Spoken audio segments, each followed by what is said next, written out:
Good evening once again. We're going to start now. I think we allowed a few more people to join. The others will find us already started. So welcome to this month's ZOS webinar on age-related macular degeneration, global evidence, African realities. I will welcome each and every one of you. So before we get into the presentations, I'm just going to present the people that we have on the panel today, the people that will be speaking to us this evening.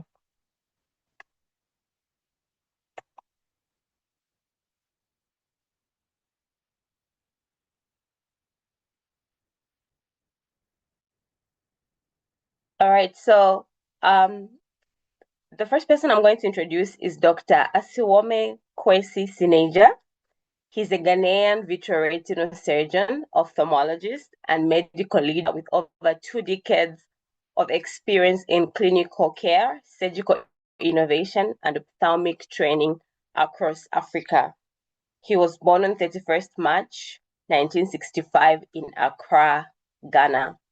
He received his early education at Hoho Evangelical Presbyterian Secondary School and Bishop Herman Secondary School. He pursued medical training at the University of Leipzig, Germany, where he obtained his medical degree and completed his internship. He did his Master of Medicine in Ophthalmology from the University of Nairobi, Kenya, and began his specialist career in Zambia, where he served as head of the ophthalmology department at Kitwe Central Hospital from 2000 to 2014. He led the establishment and expansion of the Vision 2020 Community Eye Program, which served a population of approximately 3 million across multiple provinces. The program has been widely recognized as a model for community-based eye care delivery in the region. Dr. Sineja further advanced his subspecialty training in vitreoretinal surgery and has since developed extensive expertise in the management of complex retinal diseases, cataract surgery, and glaucoma care.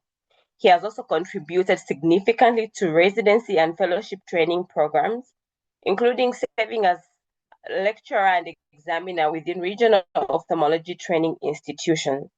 Currently, Dr. Sineja is the founder and medical director of Accra Specialist Eye Hospital in Ghana, where he leads a center dedicated to advanced ophthalmic care, including VR surgery, cataract, and glaucoma management. He's actively involved in professional societies, including the American Academy of Ophthalmology, the Ophthalmological Society of Ghana, and the Ghana College of Surgeons, where he holds fellowship status. He's a founding member and leader within retinal subspecialty organizations in Africa and remains committed to training the next generation of ophthalmologists and retina specialists across the continent. We're so happy and grateful to have Dr. Sineja tonight. Our second panelist is Dr. Peter Situma P. Wanyama, who is a consultant ophthalmologist and vitreoretinal surgeon.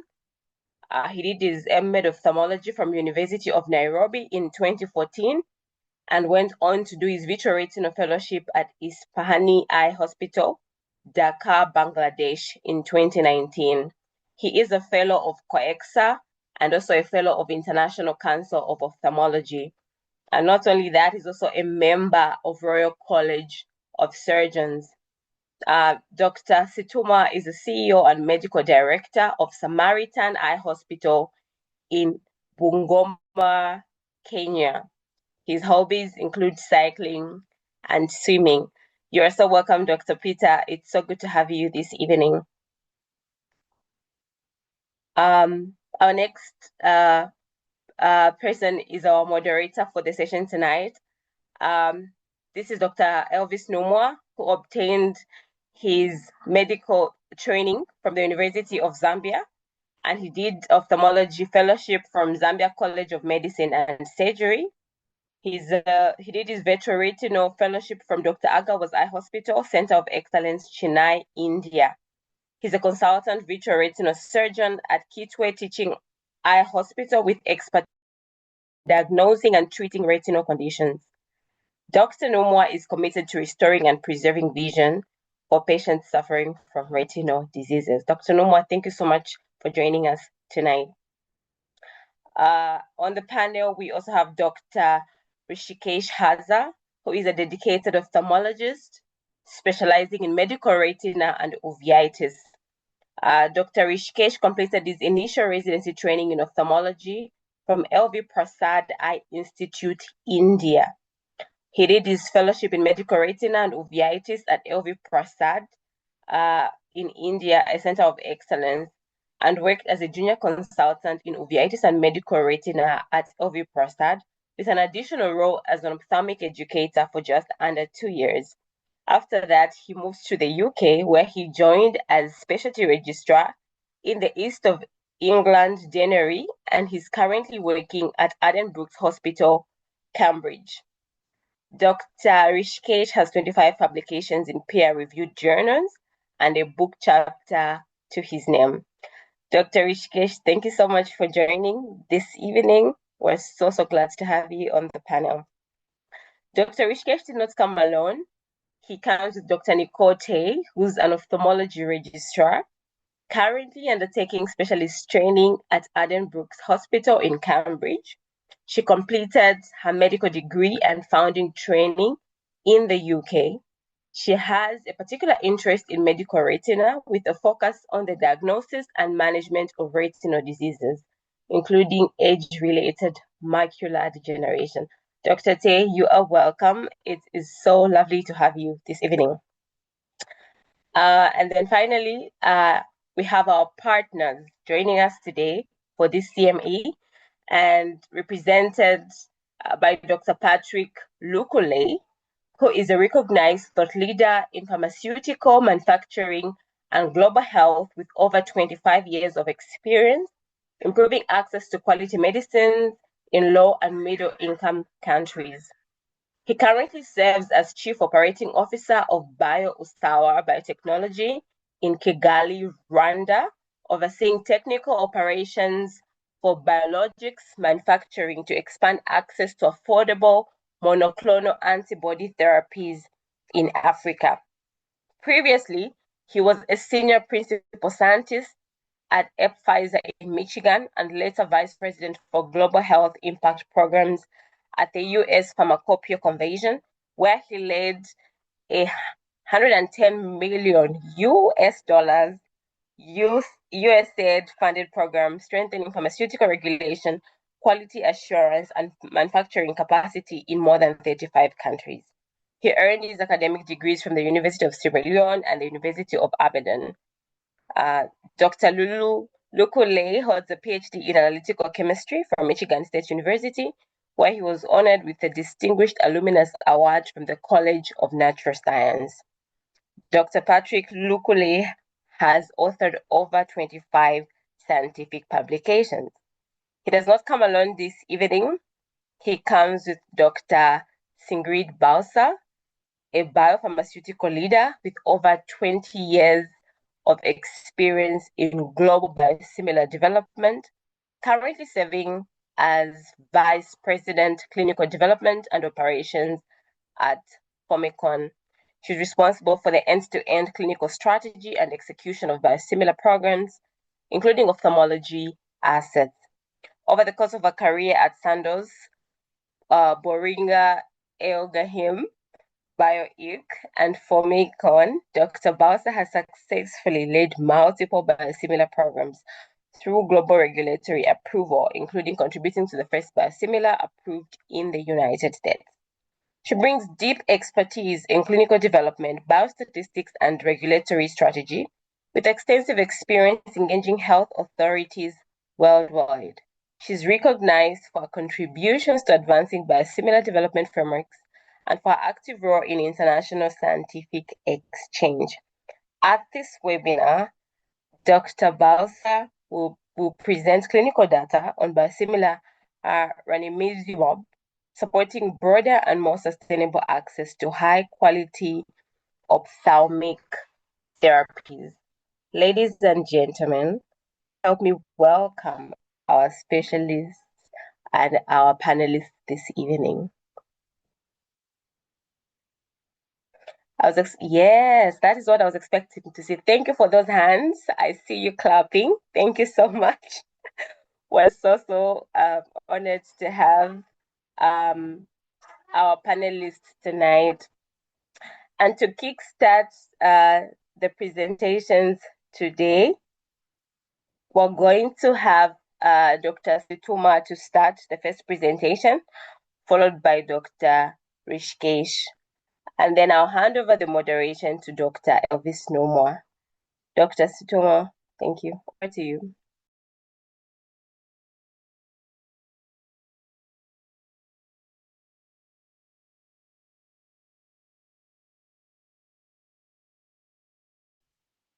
All right, I'm trying to share my screen.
Hello, I'm having trouble unmuting myself and sharing at the same time. I don't know what the issue could be.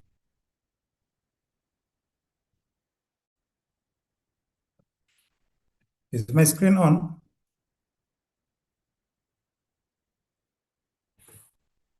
Hello? I don't think we can see your screen, Dr. Situma. All right. Or perhaps we can see your screen, actually. We can. Yeah, now we can see the presentation. Is it on presentation mode? Yes. All right, thank you. Thank you.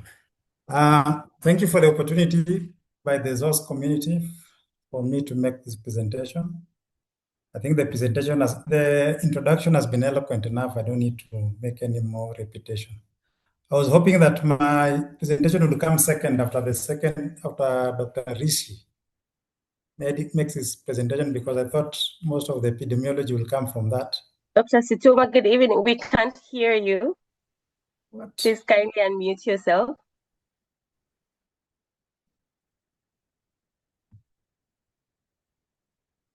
It shows I'm unmuted. Can you hear me? Hello? Yes, we can. Yes, you can. Yeah, okay. Can you see the slides? We can see your slides. We just can't hear you.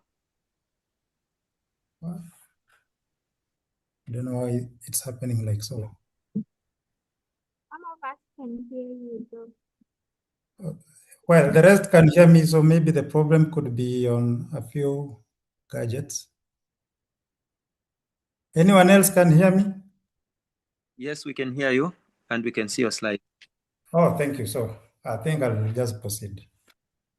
So I'm slotted 15 minutes to make my presentation, and I'll try to limit myself within that period.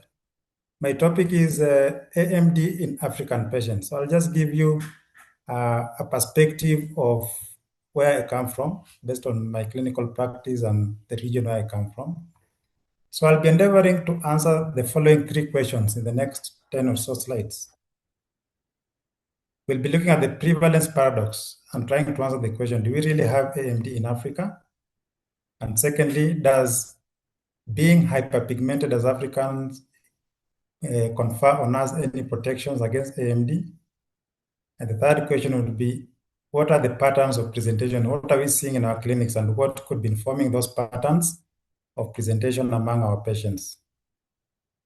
So by way of introduction, AMD has traditionally been considered uncommon in African populations, but much of the data that make these assertions come from the West and may not clearly reflect our local realities. In practice, we tend to see AMD more often than not. So the question is, are we missing something? Is there AMD in the community or not?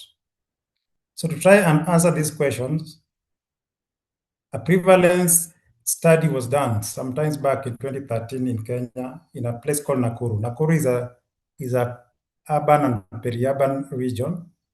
And in this study done by Professor Shiku Madenge et al., in which they basically examined a patient, rather in the community, persons above 50 years, doing fundoscopy and also doing color fundus cameras to assess their maculae and just see if there was any AMD. So they examined a total of 4,381 patients, and they found that about 12% of that population had some kind of AMD. It could be early AMD or late AMD, but in total it was around 12.4%, which is very close to what is the prevalence in the US, which is around 12.6%. So evidently there's AMD in the community. But the question is, do we see a similar picture in our clinics, or is it different?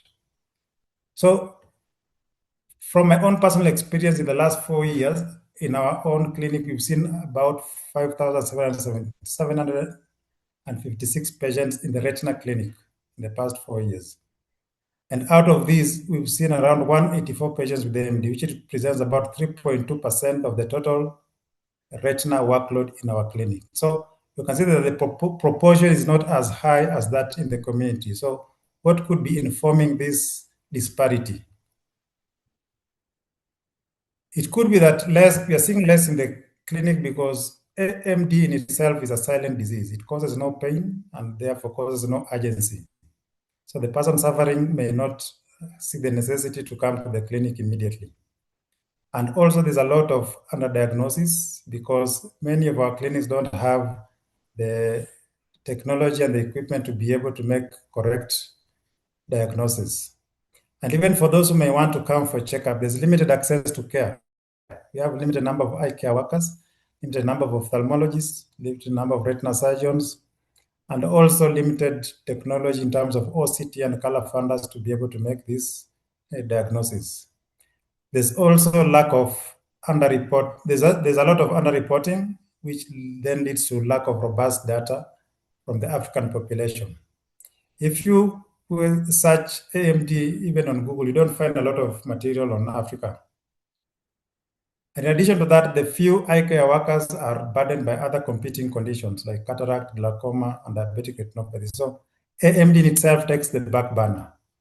So paradoxically, it's reported that AMD is not as prevalent in African eyes, but this could just be as a result of underreporting and not the fact that there's any biologic immunity by being in Africa. So Africa epidemiologically is going to catch up very soon because of the changing landscape. There's a lot of urbanization, a lot of populations moving to the urban centers. And with that, there's an adoption of Western lifestyle, including shifts in diets and smoking. Nowadays, even in my village, in the rural setting, you don't have to move too far to find a KFC. And so there's a lot of adoption of Western diet. And with that comes the chronic illnesses like hypertension and diabetes and cardiovascular diseases, which also contribute towards macular diseases. And with better life expectancy, people are living longer, and therefore the more people are falling into the bracket 40 years and above who usually suffer this condition. And with better diagnostic awareness, we are picking more of the disease. Is being black protective? Is being hyperpigmented protective? Theoretically, yes. Having more melanin in the choroid and the retina pigmented epithelium reduces the amount of light that scatters at the back of the eye. And therefore, with that, there's reduced oxidative stress and reduced phototoxicity, and few oxygen radicals are emitted. So theoretically, our photoreceptors are a bit more protected. But this protection is not absolute. It may theoretically delay onset of disease, but Africans still suffer AMD, and we see geographic atrophy, neovascular AMD among African population. And phenotypically, more PCV is seen among the blacks and in the rest of the world. So in that survey I alluded to earlier in Nakuru, in the community, they found that 90% of the 12.4 who had AMD, 90% of them had early AMD. So they could have had early drusen's that were not hampering visual acuity. And only about 10% had what was defined as late AMD, which encompassed wet AMD and geographic atrophy. So this is replicated in data across the world, where you tend to see more early AMD than late AMD. But in our clinic setting in the last 4 years, we tend to see more late AMD, which is particularly dominated by wet AMD, constituting 86% of the patients that visit our clinic, and 14% of our clients had dry AMD. So typically our patients are presenting late. That's why the picture that you see in the community is not replicated in the clinical setting. So we tend to see a lot of things like this, blood at the back of the eye, very mature choroidal neovascular membranes, scars like this, which are typical of mixed polypoidal choroidal vasculopathy, similarly in this picture above here. So these are just pictures I took over the last 2 weeks only, when Dr. Mumbi informed me that I would need to make this presentation. So you can see over the last 2 weeks only, we've seen some very disheartening fundoscopic images. And this here is a patient with dry AMD with very big drusen's and macular atrophy on the OCT. So possible reasons for late presentation in our setting are low awareness among patients and also low awareness among eye care workers.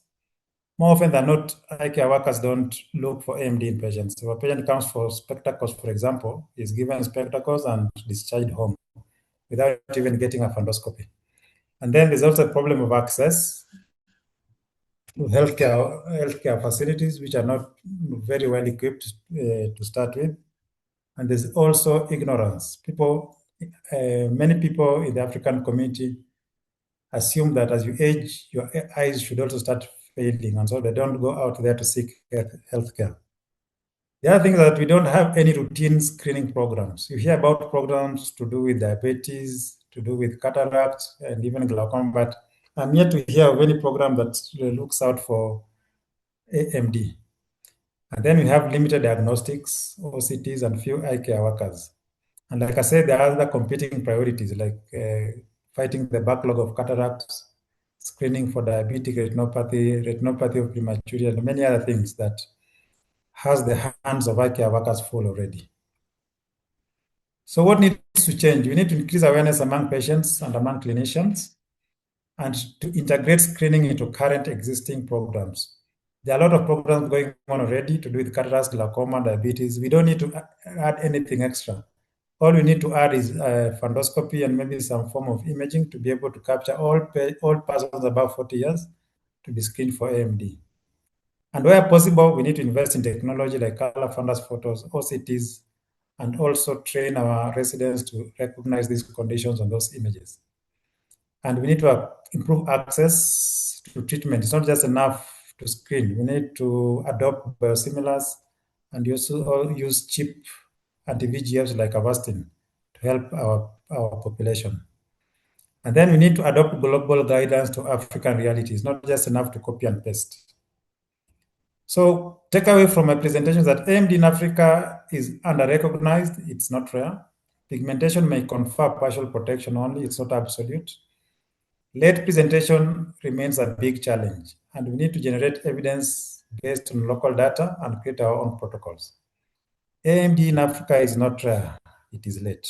Thank you.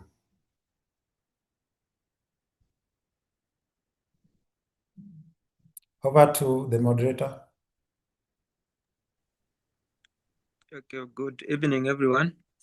I think questions will be asked after the second presenter. They'll be asked after the second presenter. Dr. All right. Haza can continue the presentation. Sure, I shall present. Thank you. Dr. Situma, great presentation. It was quite enlightening, I must say. Thank you.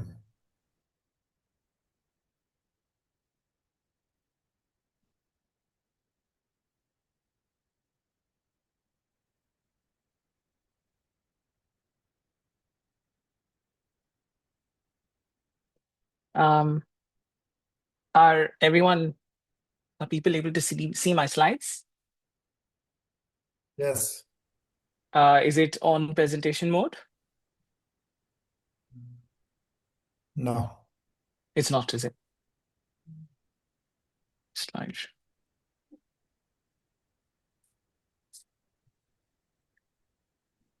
Is it on slideshow mode now? We can't see it now. You can't see it now. Okay. Give me a second.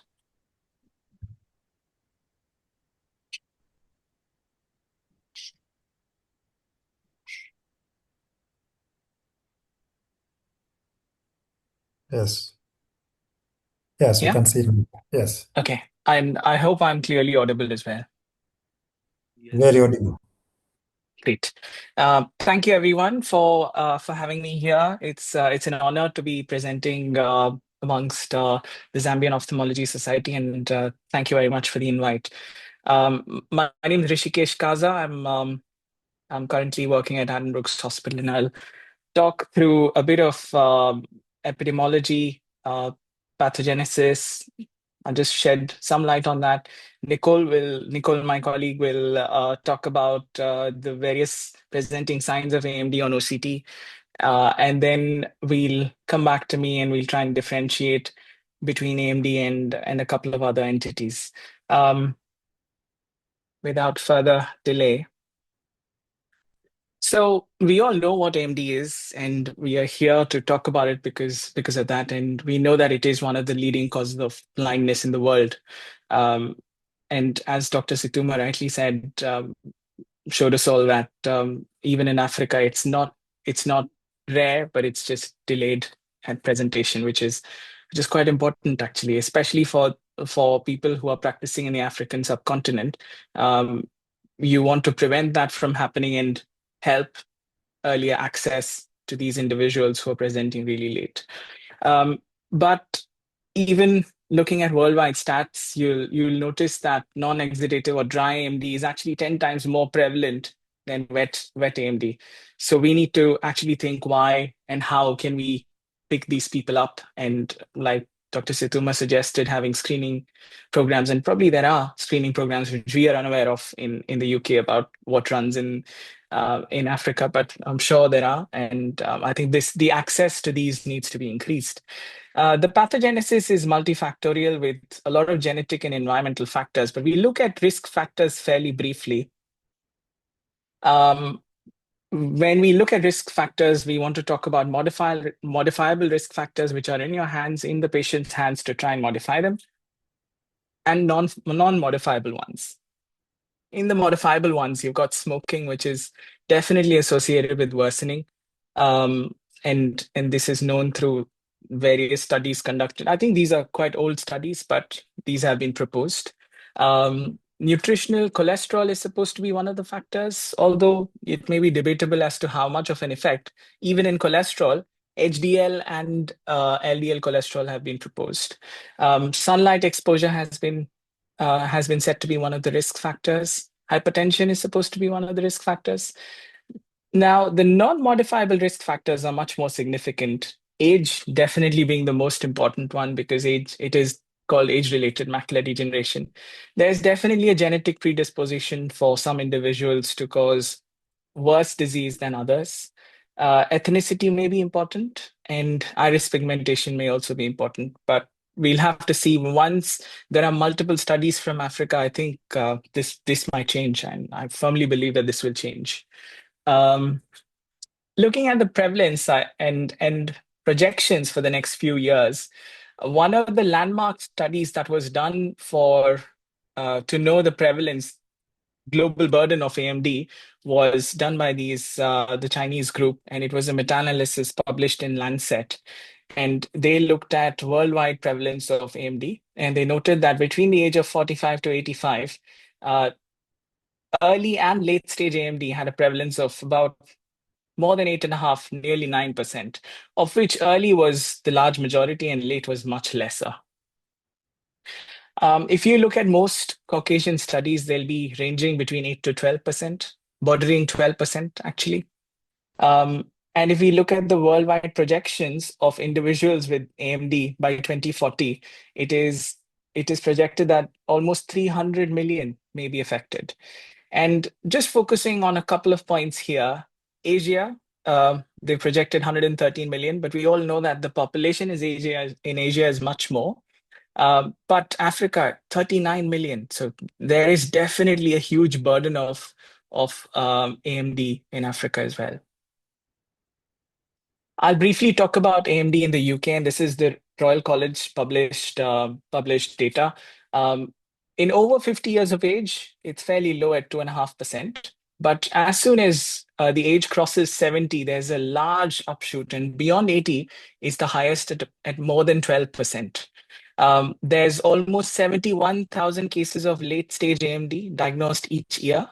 And considering the UK population to other countries, I come from India.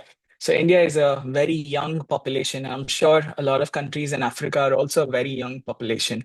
But the UK, unfortunately, is a very aging population. And because of this, the late stage AMD is expected to rise by 25% in the next 20 years, which is going to be a significant burden here. I'm going to shift gears and try and talk about the pathogenesis. But we'll first look at what are the age-related changes, one in the macula and second in the choriocapillaris or choroid. So we know with various studies that there is a reduced density of photoreceptors with age. The amount of melanin also goes down.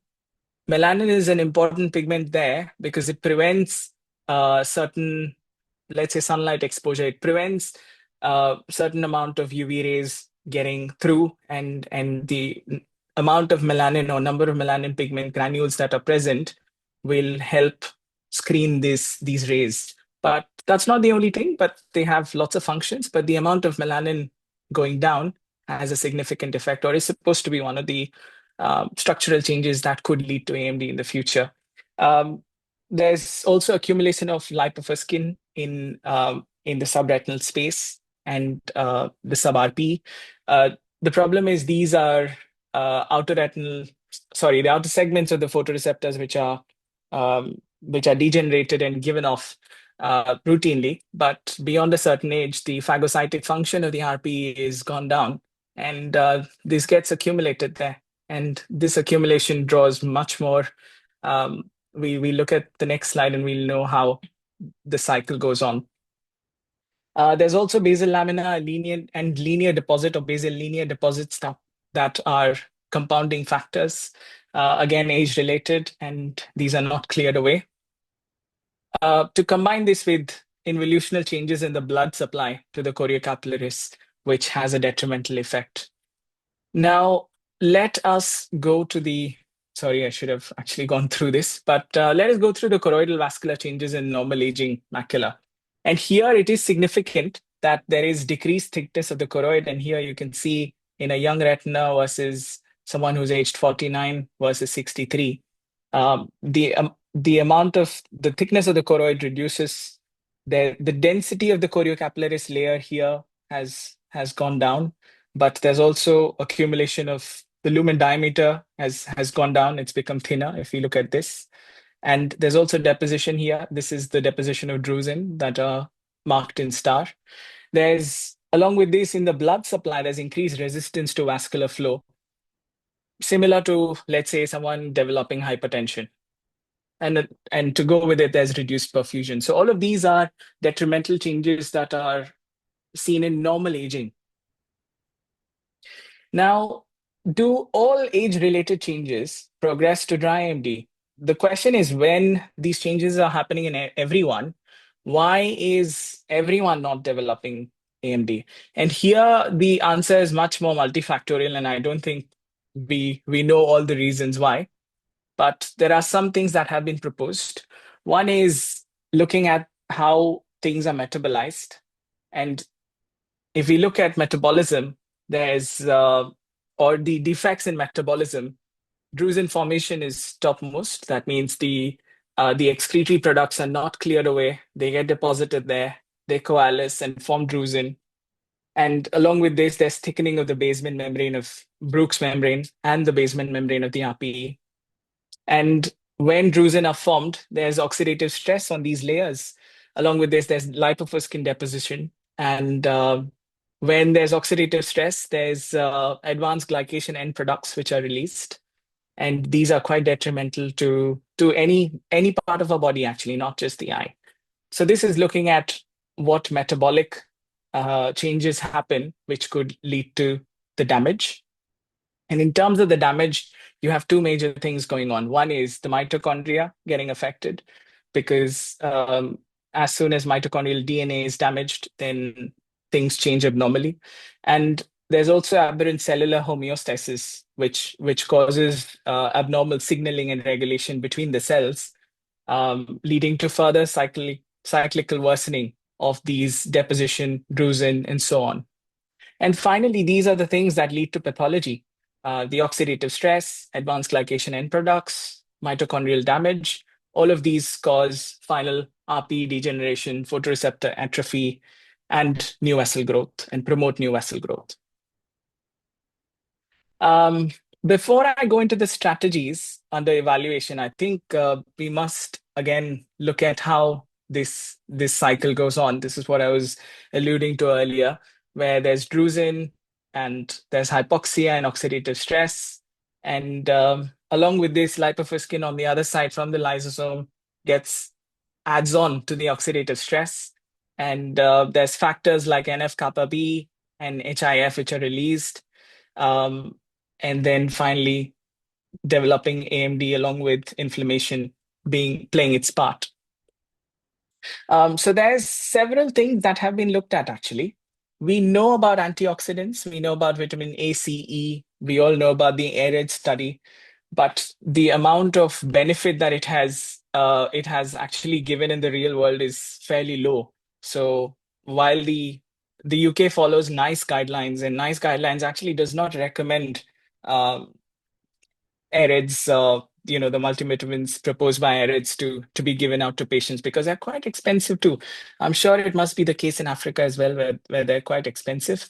So as long as patients maintain a good, healthy diet, eating good amounts of vegetables and fruits, they should get their antioxidants. But antioxidants, vitamin A, C, E, carotenoids, all of these are antioxidants, and they are known to help prevent AMD to some extent. Suppressing excessive inflammation has been looked at, especially the complement pathway. However, I don't think anything's come to fruition on this front. There were other drugs like remifuscin, which has been looked at, but I don't think this has got anywhere. Omega-3 fatty acids do seem to help because they act as neuroprotectants and help prevent apoptosis. But the extent of which, how much they help in preventing AMD is still questionable. We'll shift gears slightly to go into the OCT interpretation of AMD. And here I'll ask Nicole to present. Nicole.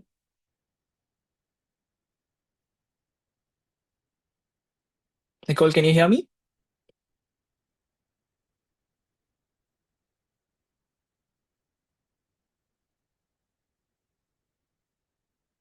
Hello, can you hear me? Yes. Perfect. I'm going to try and share my screen. Are you able to see? Hold on. Are you able to see this? Not yet. Yes, Not we yet. are. Perfect. All right. All right, so thank you everyone. Thank you for hosting me. It's such an honor to be here amongst very experienced individuals. So thank you so much for letting me come on. Today, I'm going to help Dr. Haza with part of his presentation, specifically on the OCT interpretation of age-related macular degeneration. Particularly, I will be going through the different types of CNVM or choroidal neovascular membranes on OCT. I'll be going through the different types with examples as well. Before that, I thought we could go through a brief overview of OCT. So what is it? It is stands for optical coherence tomography. It is a type of non-invasive imaging of the eye using near-infrared light rays to then produce high-resolution images of the back of the eye, in this case, the OCT macula, at a single point in time. So here is a normal OCT macula image of a retina, and here are the labels for all of the 10 layers of the retina. In particular, we are interested in the retinal pigmented epithelium, as Dr. Haza has already mentioned. So OCT classification of choroidal neovascular membrane. So choroidal neovascular membrane is a hallmark of neovascular age-related macular degeneration. It refers to the growth of abnormal blood vessels in the different layers of the retina, within the retina, below the retina, and then below the RPE. And that's actually how it's classified. So the OCT classification of CNVM depends on the relation to the RPE, the retinal pigmented epithelium. So type 1 CNVM lesions or occult lesions are below the RPE. Type 2 lesions, classical lesions, are above the RPE. And type 3 lesions are intraretinal lesions. So starting off with CNVM type 1. Here you can see on the left-hand side a OCT image of a macula. The main features here are by the green arrow, a pigment epithelial detachment here with associated IRF. Here you can also see some subretinal hyperreflective material as shown on the yellow arrow. An OCTA on the right side of the same lesion demonstrates the choroidal neovascular network very well, as you can see here. Another example of type 1 CNVM on OCT as well in literature, as you can see in the OCT, similarly, you can see a pigmented epithelial detachment with a Schramm lesion as well. On the right-hand side, you can see the FFA, the fluorescein angiography, and the ICG for the same lesion. On the ICG here reveals the membrane in the early to mid phases of the ICG, and the FFA here demonstrates a fibrovascular pigment epithelial detachment lesion. So at this point, I would like to take some time out to go through the different types of pigment epithelial detachment. So the first type is serous PED. As you can see from the image, there's a dome-like shaped, very smooth elevation of the RPE with hyporeflectivity below the RPE. Another type of PED is a drusenoid PED, where you can see RPE elevations, and you can see sort of mildly hyperreflectivity below the RPE. And in this particular scan, there's also associated SRF, subretinal fluid. And lastly, the third type of RPE is fibrovascular pigment epithelial detachment. You can see in the OCT image here, there's irregular pigment epithelial detachment with corrugations there, again with hyporeflectivity below the RPE. It's important to note here that both drusenoid PEDs and fibrovascular PEDs particularly are associated with different types of AMD. Now moving back to type 2 CNVM, which are the classical lesions. On the right here, you can see a fundus photograph of a right eye of a 75-year-old male patient with a neovascular AMD, and you can see highlighted with the yellow arrow a macular hemorrhage. When taking an OCT of the same area, this is what we get. So you can see in this OCT the shrum lesion as well, subretinal hyperreflective material, and then associated IRF as well. So here you can see that the bleeding actually corresponds to a subretinal bleed, which is typical of classic type 2 CNVM. Whereas in type 1 CNVM, the bleeding tends to be sub-RPE bleeding. All right, so this is another example of a type 2 CNVM. Again, highlighted by the yellow arrow, you see a shrum lesion with associated IRF. And again, there's a corresponding OCT angiogram of the same lesion, demonstrating the choriocapillary CNVM network there. Now, moving on to the last type, type 3 CNVM. So historically, type 3 CNVM has been suggested to start off intraretinally within the deep capillary network, and then spread posteriorly through the RPE through into the choroid. But this is still debatable. There are discussions going on as to whether it's starting in the choroid or in the retina. But let's go through what that looks like on OCT.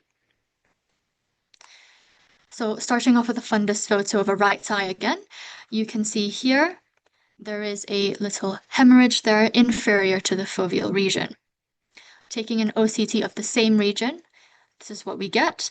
And the main abnormality you can see here is the RAP lesion, or the retinal angiomatous proliferation lesion here, which is within the retina, and there is also associated IRF with that.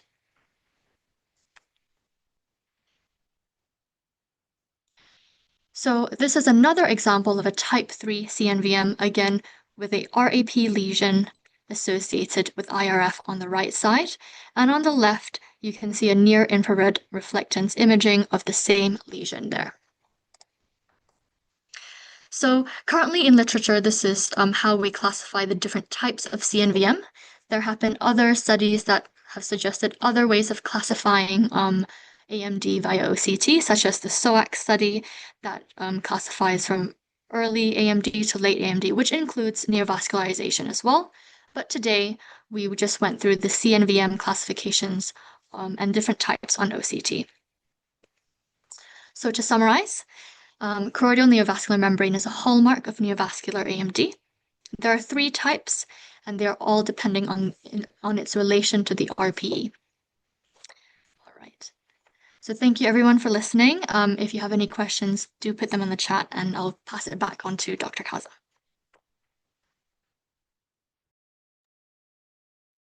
Thank you, Nicole. I'm going to reshare my slides.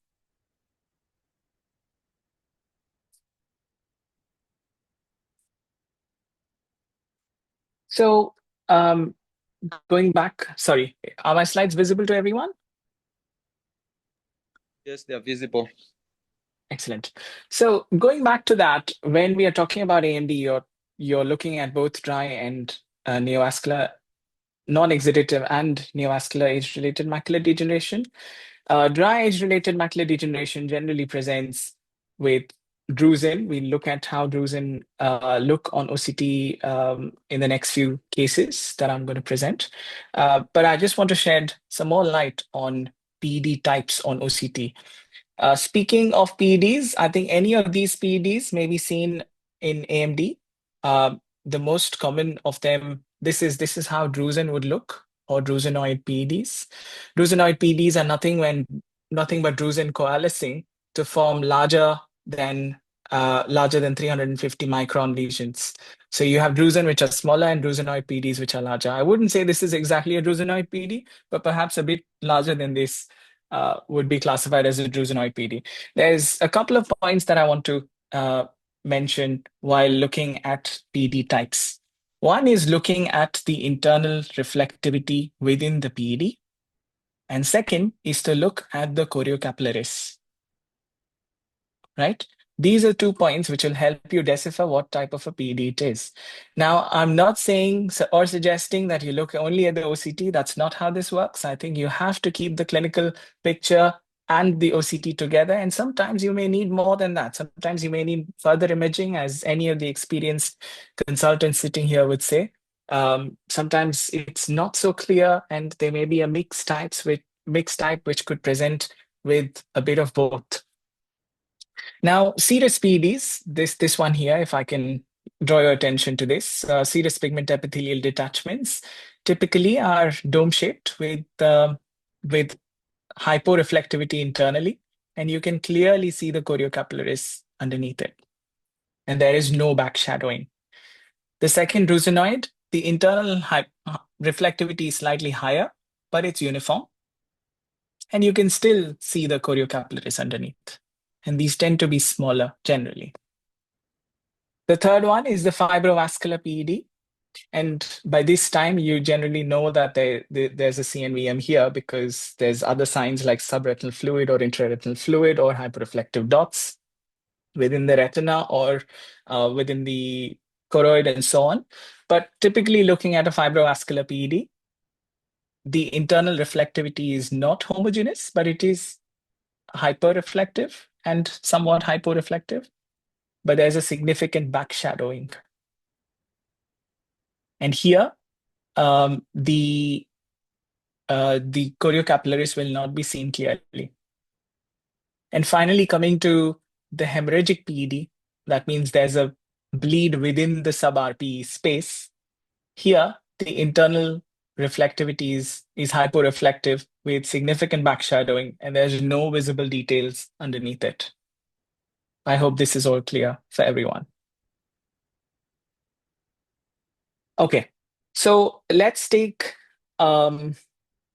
at another differentiating point before I go on to discussing the differences between AMD, diabetic eye disease or diabetic macular edema, and central serous retinopathy. Let's look at how to differentiate a PED from NSD. As Nicole talked about the layers of the retina on OCT, if you look at the most hyperreflective layer, that is the retinal pigment epithelium. And you will clearly note that the retinal pigment epithelium is lifted up. And this is classic for a pigment epithelial detachment.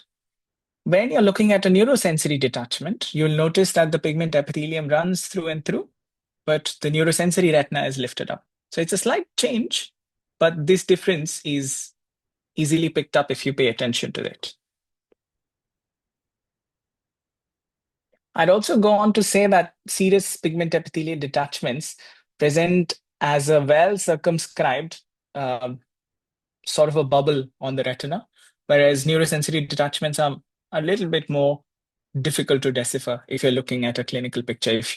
If you think OCT itself is confusing you, then make sure you're looking at the clinical picture as well. Okay, so let's look at the index case. This may not be the best index case because this is slightly off the center, and it's an eccentric CNVM. But this is a 93-year-old gentleman presenting after many, many intravitreal injections. He presented in October 22, and his previous injection was over a year ago. He was asymptomatic at presentation, but this was noted on clinical examination all of a sudden.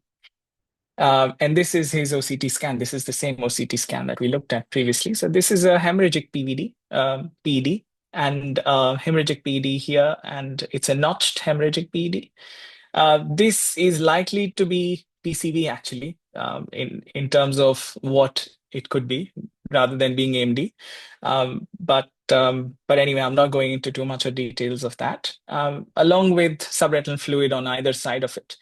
Now, mind you, this sort of a subretinal fluid is difficult to ascertain whether this is because of AMD or because of the really tall pigment epithelial detachment that is there, and this gets pushed up. Basically, it's a gravitational thing. You'll know on follow-up after treating it. You treat it with a few injections and so on, and then you realize, oh, this fluid's not going away, and you might want to just wait and watch.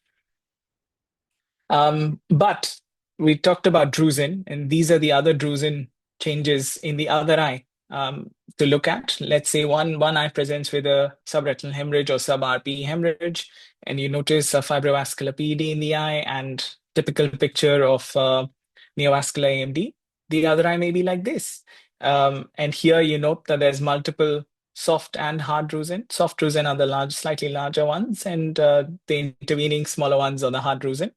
And the location of these drusen is generally underneath the RPE, but there are different types of drusen, and one of those is called reticular pseudodrusen, which may be above the RPE. Not present here, but just to know. So yeah, looking at other features, for example, drusen will give you clues to decipher whether this is AMD or not. Let's look at the second case, and here I'll draw your attention to the left, the right eye first, the left image here. The image on the left side shows the presence of a neurosensory detachment involving the fovea with pigmented changes in the center. On the autofluorescence, you can see hypoautofluorescent changes in the center, specks of hypoautofluorescence in the center, possibly a tract going inferiorly, a hyperautofluorescent tract going inferiorly. And if you look at the OCT scan here, you'll notice serous pigment epithelial detachment with subretinal fluid.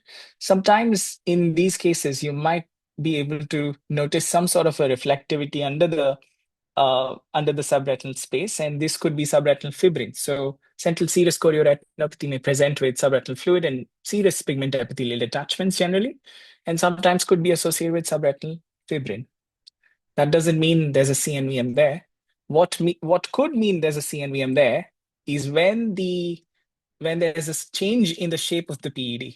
Sometimes with serous PED, over time may get converted into what looks like a low-lying irregular, notched with multiple small notches, a shallow PED there, and this could somehow suggest of a conversion to a CNVM in a case of CSR.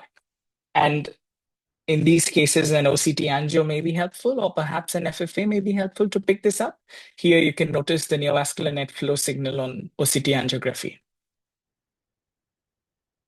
Now, the third case that I have here is of a diabetic macular edema. I'm sorry I haven't included the clinical picture here, but we all know diabetic macular edema and in diabetic retinopathy, how they present. And it's important to keep an eye on what the clinical picture is, whether there's presence of microaneurysms, hard exudates, the presence of hemorrhages in more than one quadrant, and perhaps new vessels either on the disc or the retina. And these are all clues for you to think that the diagnosis is actually different. And the bilaterally symmetric disease, I think that's another clue to know that you're not looking at AMD or CSR. Age group can differ because you could have type 1 diabetics and you could have type 2 diabetics, and there may be an overlap somewhere with the recent changes in classifications of type 1 and type 2. But the age may also be slightly different in terms of what they're presenting with. But what is characteristic in these cases is that there's generally never a pigment epithelial detachment. It would be highly unlikely for a sole diabetic retinopathy or diabetic macular edema presenting with a PED. What is much more common in diabetic macular edema cases is a small neurosensory detachment, generalized thickening of the retina there, and the presence of intraretinal fluid. These hyperreflective dots may be suggestive of hard exudates, and that's why clinical correlation is also important. Another important point here is to look at the outer retinal structures, the ellipsoid zone and the interdigitation zone and the ELM may actually be discontinuous, which could account for vision loss if they're not improved. And this could be one of the markers for poor vision prognosis. So finally, coming to take-home points, and we've looked at different types of PEDs, differentiating on the basis of OCTs, looking at internal reflectivity and whether the choriocapillaris is seen or not. Then we looked at the distinction between the types of CNVM on OCT. And finally, we looked at the differentiating features of AMD diabetic macular edema and central serous chorioretinopathy. And here it's important to look at the associated clinical features like drusen, microaneurysms, the presence of tracts. Autofluorescence may be helpful if you're not able to decipher the tract on clinical review. If autofluorescence is not available, you will notice a tract which is pigmented inferiorly, specifically because of gravitational rundown. And levels of hemorrhage if they are present. The presence of hemorrhage in the subretinal space, sub-RPE space, and intraretinally would be the differentiating feature between AMD and, say, diabetic eye disease. Thank you. Thank you for the two presentations, Dr. Hrishikesh and Dr. Situma. The floor is open. Questions from the audience. We can start asking questions. We now have 5 minutes for this session. Dr. Situma, I had a question for you, actually. All right, shoot. I enjoyed your presentation, and I must say, what you mentioned about Africa and AMD is actually an eye opener. And would you reckon that the African population is quite young at the minute, and as the age of survival goes on increasing, and the burden of AMD might also increase in Africa? For sure, for sure. As the epidemiology is changing in Africa very, very fast, the demographics are changing. We are seeing more people getting older. If you come to my clinic, actually 95% of my patients are people maybe 50 years and over. Okay. And in one clinic setting, I see almost 70, 80 patients. And so Right. a lot of them present with AMD. So I think it's just about, we need to go to the community and do proper data. We will find that there's a lot of those cases, and it's bound to get more and more. Absolutely. I think historically in countries like India and Zambia and so on, we have never kept great medical records. I think that's something that goes against us notifying that this is the current prevalence and this is the data in countries. I think that's something we need to adopt, to be aggressive in reporting and keeping proper records for reference. Absolutely. Thank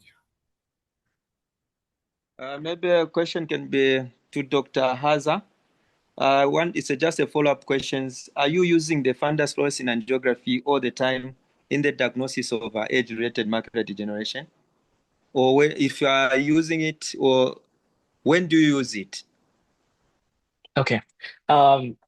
Thank you, Dr. Numwa. This is a great question, actually. I think the use of FFA, it is really important. It's a very handy tool and very important, but I wouldn't say we use it for all patients. I think 95% of patients do not need FFA in this day and age. I think OCT has changed the way things run. We additionally use OCT angiography sometimes. However, there are cases in which FFA is needed. Let me talk about a couple of cases, couple of instances. One, let's say the patient has something like a vitelliform lesion. I'm sure the experienced guys here will confirm that sometimes you follow up a vitelliform lesion and suddenly they've converted into wet AMD at some point. Sometimes it is also confusing when you look at the first time of a vitelliform lesion, you think, well, are we looking at AMD already? And these are the cases where autofluorescence, OCT angiography, and FFA are actually helpful. The second thing is to differentiate between AMD and PCV. Sometimes FFA and ICG are necessary to look at AMD and PCV, especially picking up polyps. And the third instance where I think it's quite useful, I would say the type 2 CNVMs, like myopic CNVs. Now, myopic CNVMs can present very stealthily. And I'm sure you would have come across in your clinics where the patient complains of a vision loss, but you can't actually notice an obvious bleed there or an obvious change, maybe a slight change on the OCT, but nothing more than that. And that's when FFA could be helpful. I'd also go on to say that CSR CNVM is another place where FFA might be useful. Okay. Thank you. You also touched on polypoidal choroidal vasculopathy, PCV. like that picture which was looking like a notched PED, which you said Yes. are there any other signs that could point to PCV? Maybe more clarification to that. Yes, absolutely. So I have actually not included it because I didn't want to get too much into it. One is a notched M-shaped PED. Second is a sudden change in the PED size with it being really tall. So if you notice a sudden tall PED, like a thin tall PED, that could also point towards a PCV. And that could point towards a polyp being there. Apart from this, the irregularity of the PED on like multiple PEDs being there could also point towards PCV. Okay. And also classically, they describe in the books, it's usually a hypertensive African lady. Yeah. So that also I should think contribute. absolutely. I think Dr. Situma brings out this point that, again, I would like to reiterate that it's not only on the basis of OCT, but you have to look at the person as a whole. And do they fit the things that you read in your textbook, or do they fit that picture? And then put two and two together to come up with a diagnosis. Okay. Thank you very much. Any question from the audience or questions who have typed in the chat box? No one for now. Can I come in? Okay. Hello? Hello. You can ask. Yes. Yeah, actually, it's not about a question, but I'm very keen about PCV in Africa. Very little has been published about that, and in my clinic, a lot of them are actually PCV more than AMD. And I have made a presentation on the PCV and 8 phenotypes which we see in Africa. And what is so very, important, I'll be talking about this later, is that they are very stubborn. They are very, very stubborn. The PDT that works, we don't have it there, and it's in the world is going down. So recently, when the publication comes out that we can try two things. One, we don't have to do ICG. We can try and use the multimodal imaging from OCTs that we have. And two, we can still try. A lot of them will still respond to intravitreal injections. So we are trying now to see how we can manage this, because otherwise ICG, it's something that's difficult. PDT is very difficult. Otherwise, it has never come under our radar. But now that we've got these studies coming out, I think we should start collecting data and see how this phenotype is actually working here. Another important thing I want to mention here, very important, sorry for keeping is about the prevalence of PCV and sickle cell. We are preparing something to study about this. So we'll be hearing from. So that's the only contribution that I want to make.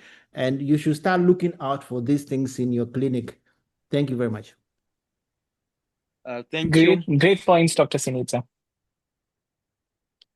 Dr. Nova, I just mentioned one more point that I forgot while talking about CSR. I think it's important to look at choroidal thickness as well. So choroidal thickness is typically increased in CSR, whereas in AMD, choroidal thickness would be generally reduced.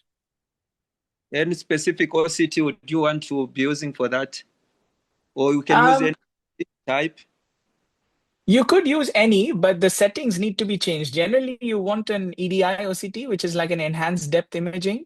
But I've noticed that you can use any OCT and try and get the extra depth by changing your OCT settings and changing the mapping settings such that you capture more of the choroid. Okay. That means the resolution of the retina may be reduced slightly because of that, but at least you'll know the choroidal thickness. So it can be done on most machines, actually. Okay, noted. Maybe out of curiosity, is cataract surgery a risk factor for age-related macular degeneration? Yes, it is like any, well, there is a VEGF drive, definitely, and any VEGF drive can get worse after cataract surgery. The same goes for diabetic retinopathy. Similar is AMD. So there is a chance that there could be a conversion from dry to wet AMD after cataract surgery in those who are predisposed to it. And this is an important risk factor that they need to understand before undergoing the surgery. All right, thank you. Any other questions before we proceed to the next presenters? I think our time is up.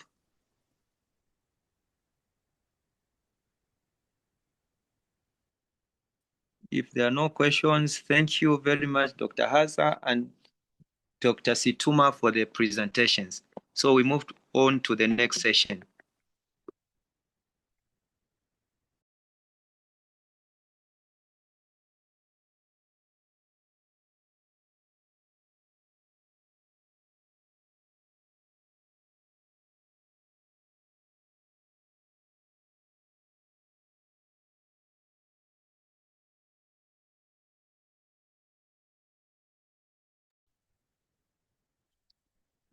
Dr. Sampa, Chifuntu, over to you.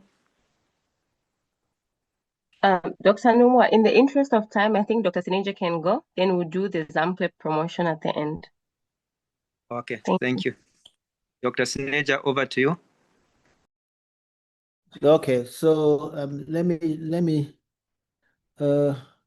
get my staff.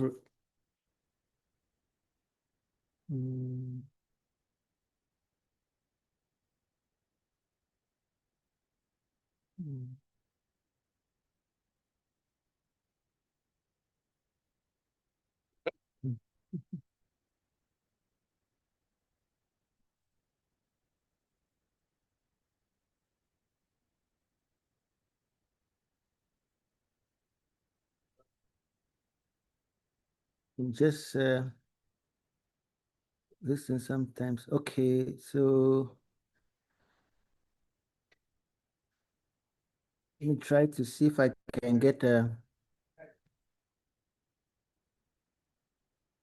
Zoom. I'm audible. Let me see. So can you see my slide? Can everybody see my slide? Yes. Yes. So, Yes, we can. okay, so thank you very much for giving me this opportunity. Unfortunately, in Ghana here, the time is it fortunately, unfortunately, the time here is about 5:20, exactly 2021. And I'm very happy and delighted to be still part of this wonderful association that I still cherish. So I'm giving this topic to talk about the current treatment strategies for AMD, that is anti-VEGF and beyond, and exactly what works in Africa. So, like I've said, epidemiologically, things are changing. So the projection is that by 2040, we will have Sub-Sahara Africa actually is of AMD, and the burdens are going to be high for simple reasons, with urbanization, of course, and life changes.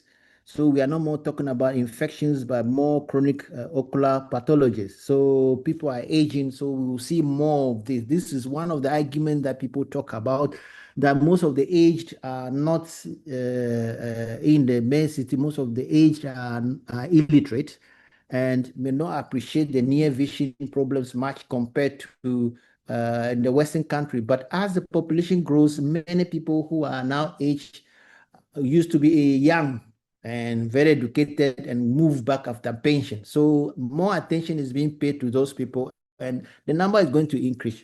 Now we need to look at the phenotype divergence, which we talk about. In the Western, the gene is a bit different from what we have.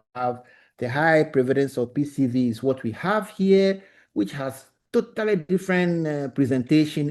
Can be anywhere apart from the front of the macula. It bleeds a lot and it can be quite severe.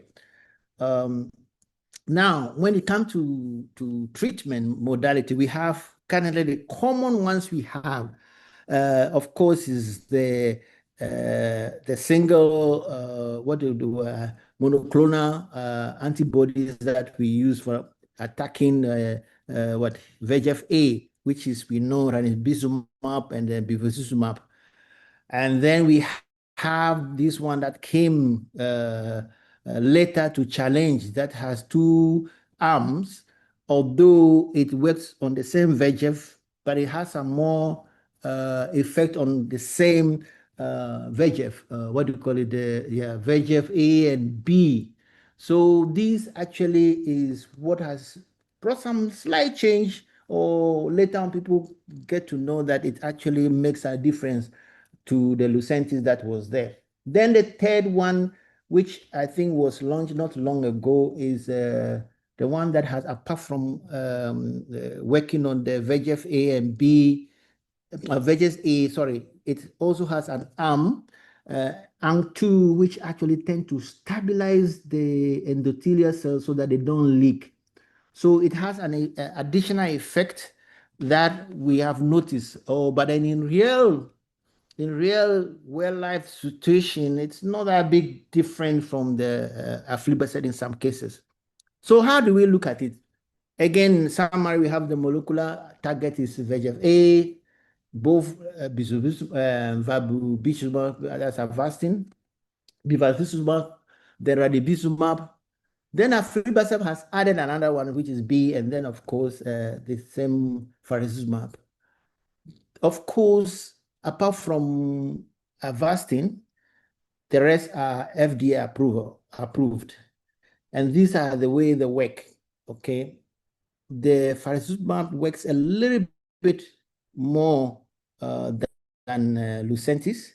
And then, of course, aflibercept, especially when you use the 8 milligram, it works more longer, slightly longer. Now, when it comes to our setup here, then we talk about availability. Of course, all the three are not easily reachable. They are not easily accessible, let's say that, because of the cost compared to Avastin, which is slightly weaker than all the three. So if you have a scale here pushing durability advance in the pharmacokinetics, you know that bevacizumab is the least effective. Actually, these days, I hardly give that one. I just give it when I want to do surgery. But aflibercept, 2 milligram, it's less than faricimab, okay? But when you use the 8 milligram, which is twice the price, then, of course, we see that it's the longest. It can stay up to 20 weeks. So these are the effectiveness and how long the drug can work.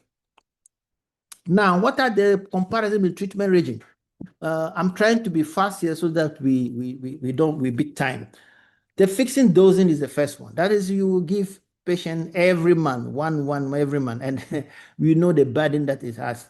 You see, it's AMD is not the same as diabetic retinopathy, where we say control your diet, and if you do, then there'll be no more injection. No, AMD doesn't work that way. So majority of people will be on the treatment for a long time. So you can imagine every month. Then we came to, in our setup, what we normally do is PRN. PRN means that you call the patient every month and check whether there's a need to inject, okay? But still, there is a lot of call, right? You don't want to miss the situation where you call. So at least there is a review every month. That's one. And number two, that review requires OCT for you to be assessed whether there is something there or not. So it's also not a very good option, because you end up having situations where you have to miss because patients have started falling out because it's not regular. Then the third one, which is the most acceptable, is treat and extend. That means when you treat until it becomes dry, you start extending. That means if it is 4 monthly, you call the person 6 weeks. Or 4 weekly, then you call the person the 6th week. Then the 6th week you check, then you give. That means you see nothing. Then the next time you extend another 2 weeks. The person comes back, you see nothing, you inject. Then you extend. That is treat and extend. This case, you are telling yourself that you don't want to, 1, over-inject, and 2, you don't want to miss. So this is the most common practice that most people adopt, especially in the West. I think in our case, in the setup, we are still with PRN with a very poor follow-up. So in our comparative regimen analysis, you can see that the burden and risk stability matrix will look this way. Okay? Injection For fixed injection, it's almost every month. And PRN, although it's variable, but you have the risk. And of course, treat and extend per year is about 7 to 9. So you have reduced it drastically. And if it is still not coming, that will keep reducing the subsequent years. The monitoring, 12 visits, it's not that different, but it matches the injections. So you can have less as the days goes, as the year goes. The risk, of course, is the lowest. The risk of under treatment is the fixes, of course, you always give, whether there's something or not, you give. And this one you can know that you can mix and you can mix and then you can miss. Then, of course, the other one is low. It is unfeasible, high dropout rate, and the best balance. So we always do T&E, which is extended. Now, so treat and extend wins overall because it is the golden rule, eliminating the waste, protecting preservation, and then, of course, personalizing the medicine. So it's more acceptable regime that we all adopt at the end of the day. I was doing PRN, and now I've changed to treat and extend for a couple of patients that I think that, but the most important thing is that please you explain, please. This is where I needed to share this with, very important. Always tell the patient that it's going to be a long journey and they should prepare for it. Not that they come today and say, oh, it looks like it's back, we have to give. They will drop out. So first, once you find the disease and you make a complete assessment and you know that you are certain this is a problem, sit the patient down, tell the patient these are the 3 options. Which one do you want? You prefer treat and extend, but you must be prepared for it, that anytime your vision will get worse if you don't get the injection. That's simple. When you prepare them, then they are much, much better to stick to the rules. Now, but what is the situation in Africa? Of course, the clinical ideal is you treat, you do OCT scan, then you look at your fluid, and then you see whether is there fluid or no fluid. You do OCT, you see whether there are new blood vessel or no new blood vessel. We use fluid more than new blood vessels because the OCTA can tell you now this is a dry guy, it's no more producing fluid. Then you give. But in Africa, situation is a little bit different. Studies have shown that 90.5% of the clinics have OCT actually, but only 64.1% perform fewer than 50 scans per month. Why? Because it's costly. OCT is not that easy in most clinics in Africa. Yeah, even the quality of the OCTs we have now I've just gotten a new OCT and I compare it to the OCTs that I've been using. You see the difference is extremely big. Yeah, we have OCTA, which has one of the highest resolution, and that's how I'm able to now pick out very, very fine vessels under the choroid. Yeah, so those are things that we need to do now to be able to fish out those diseases. So of course, the cost is the thing. That's why most of the people stay with Avastin. The distance, the travel, the low cost income. Then psychological, that one we know is not only in Africa, it's everywhere, the injection. So the true cost and the compliance is very poor in among us because of those things. So we can try and mimic a treat and extend protocol, making it a bit longer. That's why we stick with our best friend, bevacizumab Avastin. We all call it Avastin. I started giving Avastin way back in Zambia, I think 2011 or 12 thereabout. We used to import it from Kenya with a cold chain. Yeah, and we were able to divide it between 30 to 40 doses, and that was fine. So comparatively, we will share the cost, which will take care of the cost of shipment and even everything. And we were able to give. It's just recently that we knew that, well, it's not as effective with like the other drugs. Well, then of course, safety issues. Yeah, in Zambia, we will take all the insulin needles and syringes and divide them all under sterile condition and pack them, and then we'll be taking one. But when I came to Zambia, Ghana, I saw that many people don't do that. They just take the vial and then pull. I don't have any evidence for that, which one lasts longer. But I see that the ones that we divide in the syringes come out more than the one that we just pull from the syringe.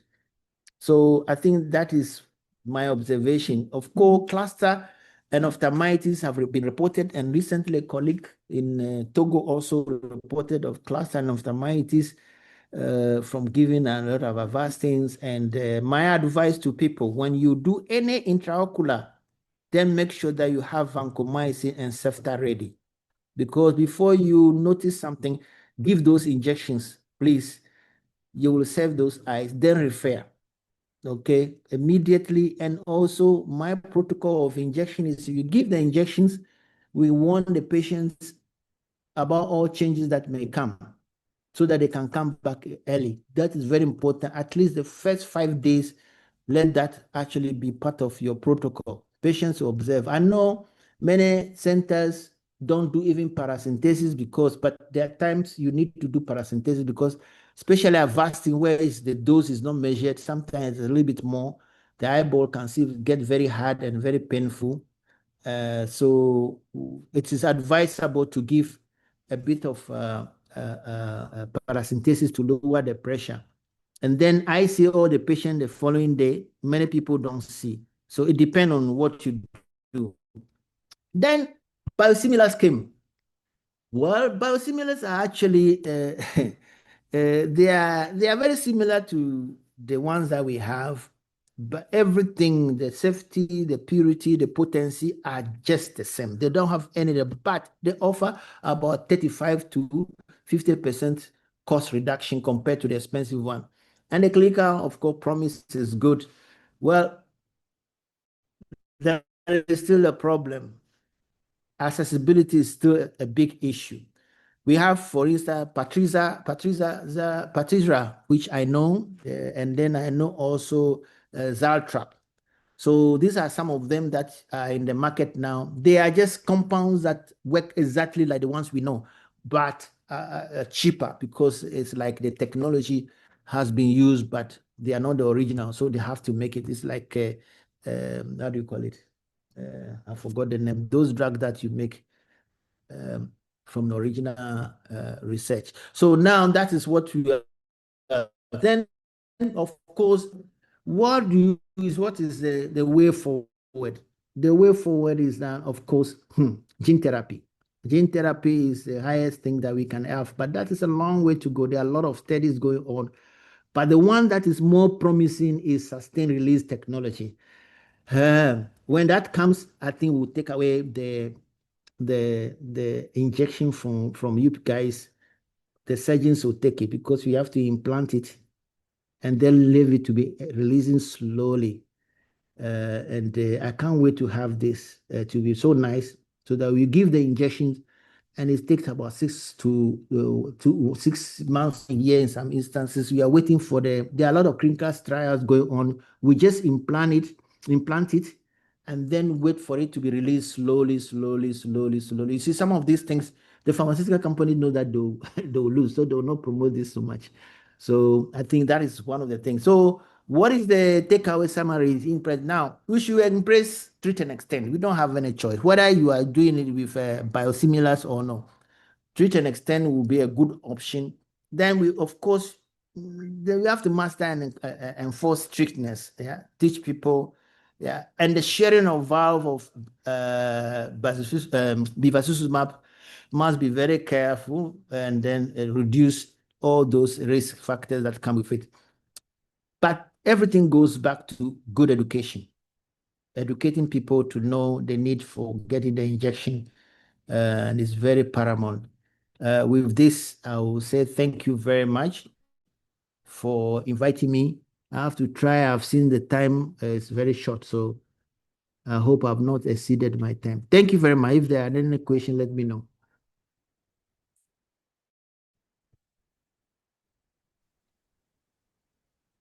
Questions will be asked after the next presenter.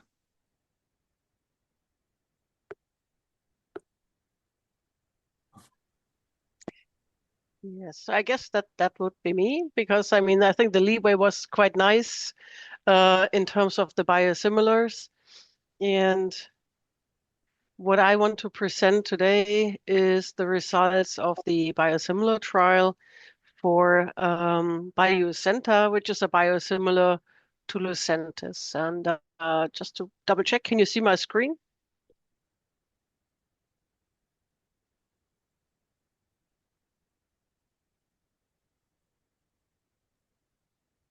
Yes, we can see. Okay, good. Very, very good.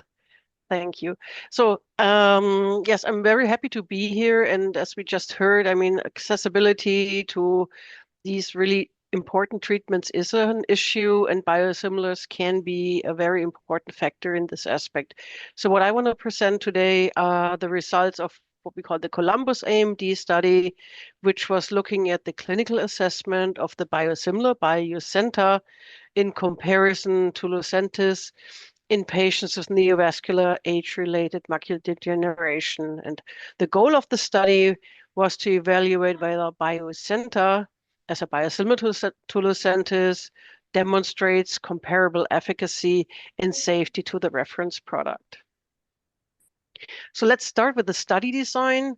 This was a randomized study including 477 treatment-naive patients meeting those specific criteria which you see on the screen in terms of visual acuity range and also lesion characteristics. And the patients received the usual dose of 0.5 milligram either by Biosenta or the US Lucentis as the reference product, and it was administered as usual every 4 weeks. What we have done in addition is looking at systemic pharmacokinetics in a subset of patients, not for showing PK similarity, but more in terms of a safety aspect, how much of the product reaches the systemic distribution. And the design of the study was aligned with regulatory agencies like FDA and EMA. And now to come to the outcomes of the study, I mean, the primary objective of the study was to show equivalence in the efficacy, and the corresponding endpoint was looking at the best corrected visual acuity at 8 weeks, which is still in the sensitive part of the dose response curve in terms of the EDTRS letters. And the criteria for equivalence was that the 95% confidence interval for the difference between the two treatment groups needed to be within those predefined margins of plus minus 3.5 letters. And if we look at the results, I mean, we see for the biosimilar for Biosenta, we have an increase in the letters in 5.1, mean increase for Lucentis, it's 5.8. And then if we look at the difference between the two groups, it's less than 1 letter, it's 0.7. And the corresponding confidence interval from minus 2.3 up to 0.9 is very well contained within those predefined equivalence margins, which really is a key asset to supporting the biosimilarity in terms of the efficacy.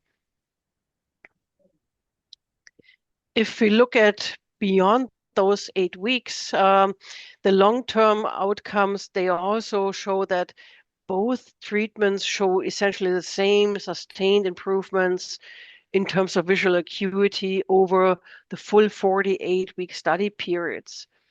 In both groups, the patients achieved an improvement of about 8 letters, and that was maintained over the whole 1-year study period. So we don't see any clinically meaningful differences between the two treatment groups, which also means what we have seen in terms of equivalence after 8 weeks really translates into a durable and comparable clinical benefit between the two groups.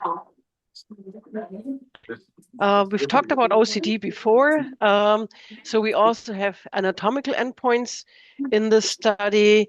And if we look at this on the left-hand side, you have the retinal thickness, We see in both groups essentially the same rapid and sustained reductions in the retinal thickness.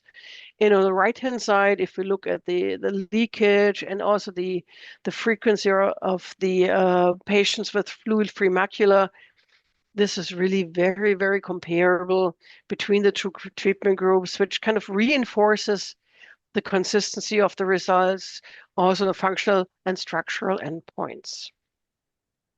And I think what is also, of course, important for clinicians is the safety aspect. And if you look at the safety profile, we see that Biosenta has a very, very similar safety profile to Lucentis. The rates of ocular as well as systemic adverse events are very comparable between the two groups. And if we look at, in particular on the right-hand side, on the eye-specific disorders, this is also very comparable. We have new cases of AMD, which mainly occurred in the fellow eye, and the incidences overall are very, very low and comparable between the two treatment groups. And more importantly, also, most of those events were mainly of mild or moderate intensity, and no new safety concerns were identified in the study. So that also supports the safety comparability between the biosimilar, Biosenta, and the reference product of Lucentis. With this, I already come to the conclusion and the summary of what we have seen. We have seen that Biosenta demonstrates really equivalent efficacy and safety over the full 48-week time period. Both the visual as well as the anatomical outcomes were comparable throughout the study. I didn't show the details, but also immunogenicity was very low. We didn't have any meaningful neutralizing antibodies, so the overall safety profile is very comparable, which supports that Biosenta is really a very valuable biosimilar option for the treatment of ophthalmological diseases. So that was a very brief summary of all those findings. I put down the reference to where you can find more detailed results and more extensive results of the study. So thank you for listening. Thanks for your attention, and happy to take any questions in the Q&A section. Yes, so thank you very much, Sigrid. Thank you very much. Sampa? Yes. Apologies, my internet has been very bad. I am online now, and I'm happy to continue our presentation as BioSawa. My thanks to Sigrid for talking on the clinical development program for Biosenta. So can I share my slides? Yes, please, you can. Let's see.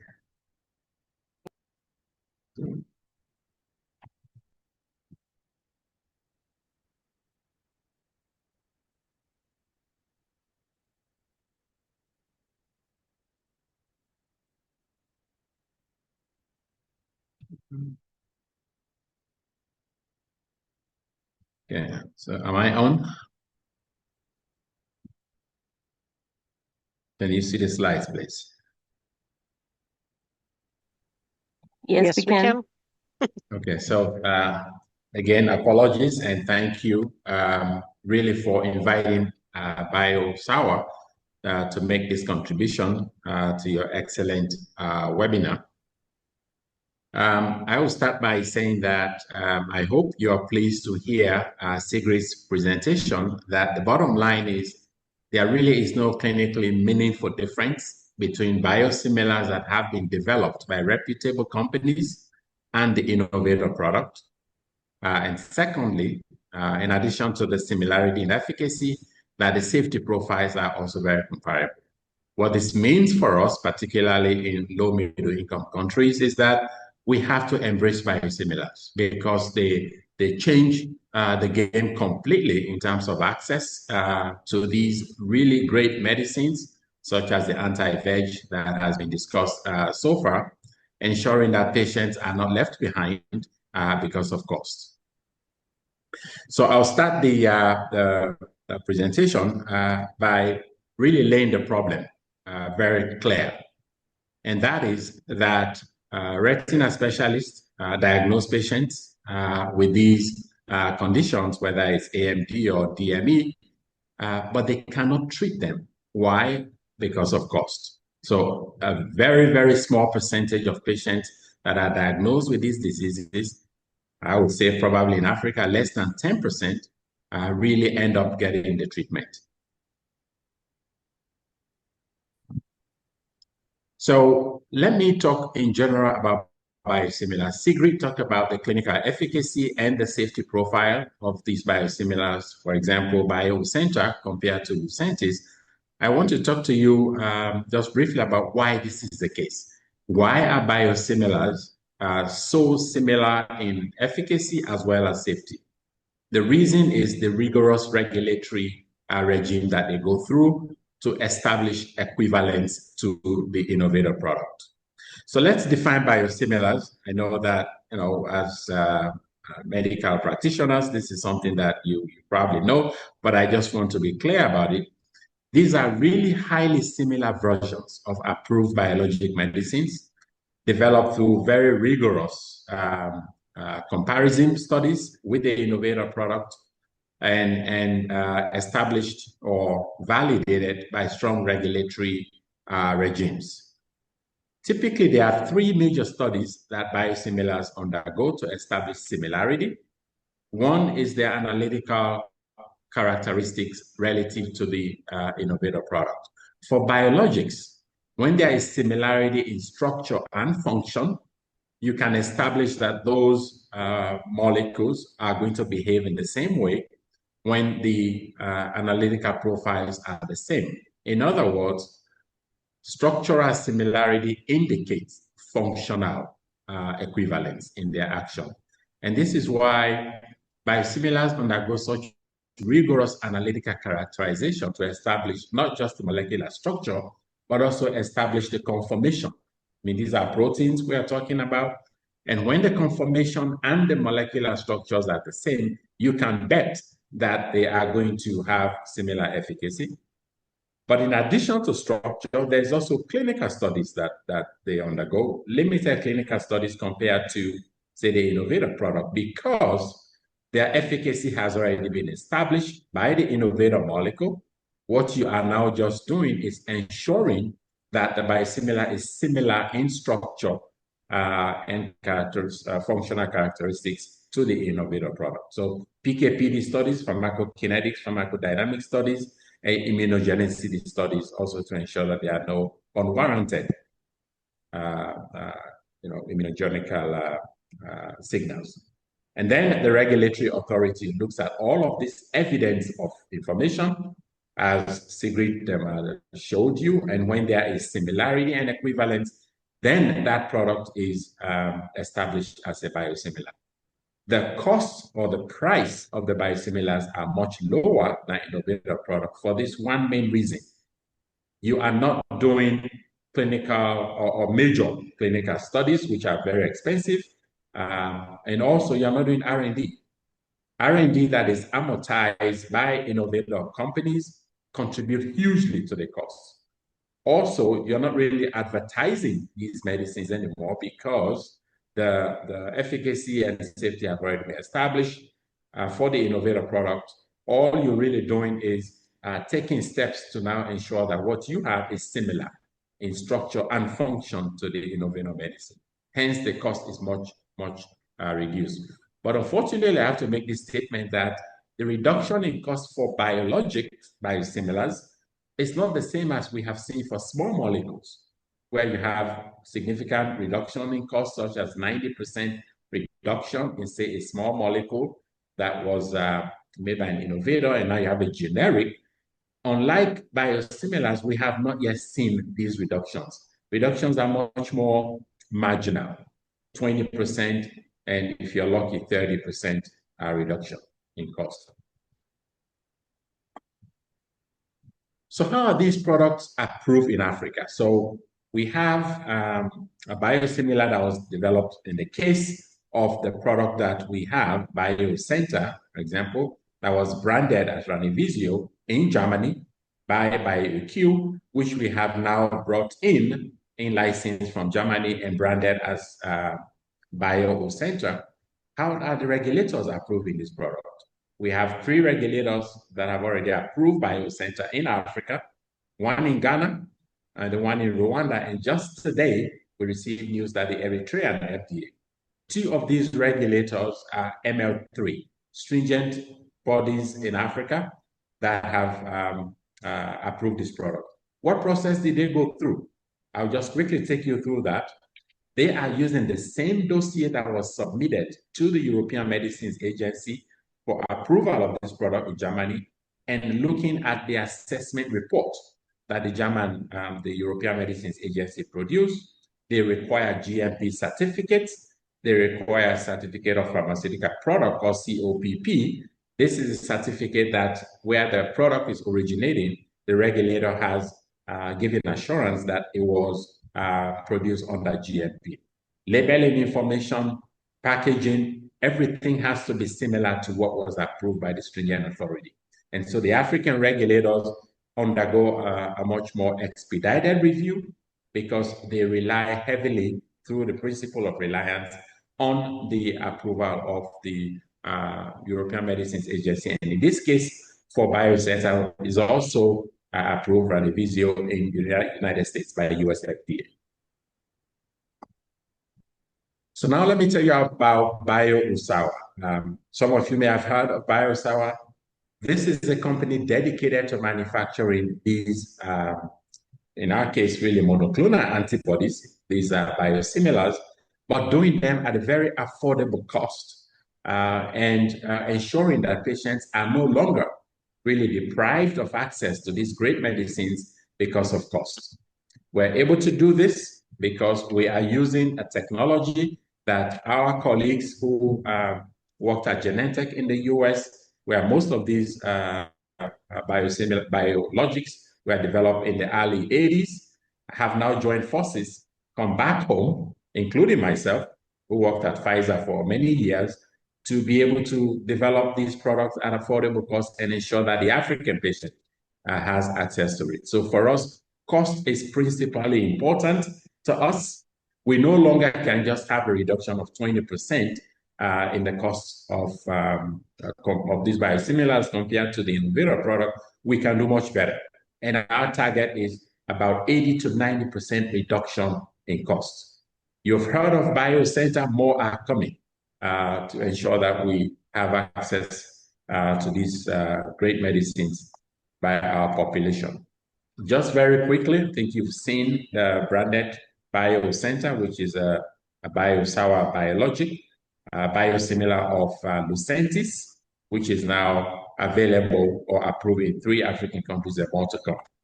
Very quickly, here's our technology. We're using modular systems. And these are systems designed for us in our case, is designed in California to ensure that we de-risk GMP. So all of the air handling systems and the contamination control systems are all on board. We bring them in and then deploy them. This unit will be in Kigali, Rwanda, which will be our first site, and we'll be planning opening around July of this year. I invite the audience here, invited to Kigali to come and see our modular system that we are going to use for the local manufacturing of this product. But our dual approach has been import or in-license already to meet the needs and then manufacture locally on the continent. I will conclude by saying this. So today, the real question is not whether we can trust biosimilars. I think that question has been answered very clearly because of their equivalence in efficacy and safety to the innovator product. The real question is whether we can afford not to use these products when patients are going blind every day because of cost. So the science is settled, the access is achievable, the time is now to embrace biosimilars. So thank you very much again for inviting us, and we look forward to further engagement to increase the knowledge base about biosimilars on the continent of Africa. Thank you very much.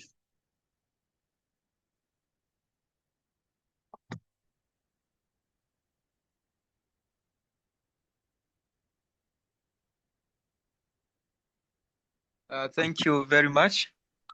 I think we are moving into the questions and answers. Any questions from the audience?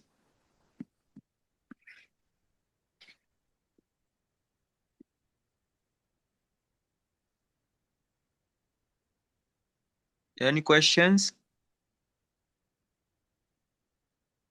Okay, maybe the questions, I'll start with Dr. Sineja.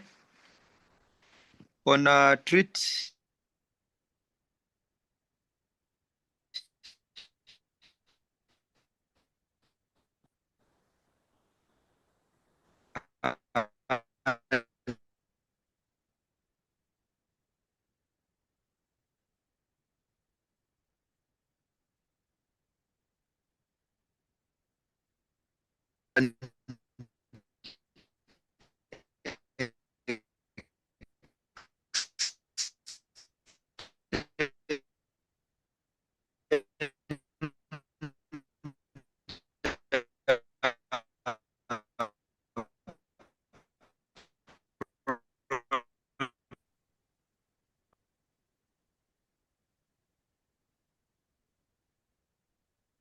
I think Dr. Numo has dropped off. His network seems to be breaking. I've seen a hand from Dr. Mumbi. Maybe we can have a question from Dr. Mumbi as we wait for Dr. Numa to rejoin.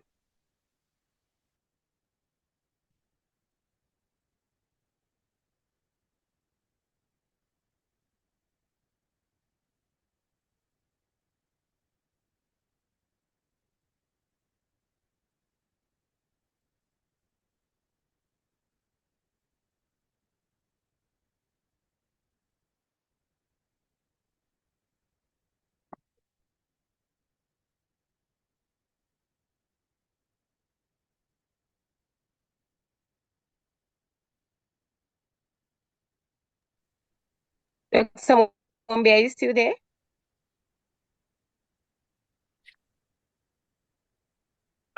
Yes, sorry, I had a challenge with the network. May I ask? Yeah, you can proceed. I lost internet. Thank you very much for all the presenters for giving such superb presentations, and also for sacrificing your time to share with us the knowledge that you have. My question goes to the BioSour. So I just wanted to know the approximate cost of these drugs. I know they may vary from region to region, but just maybe roughly, by what percentage are they cheaper?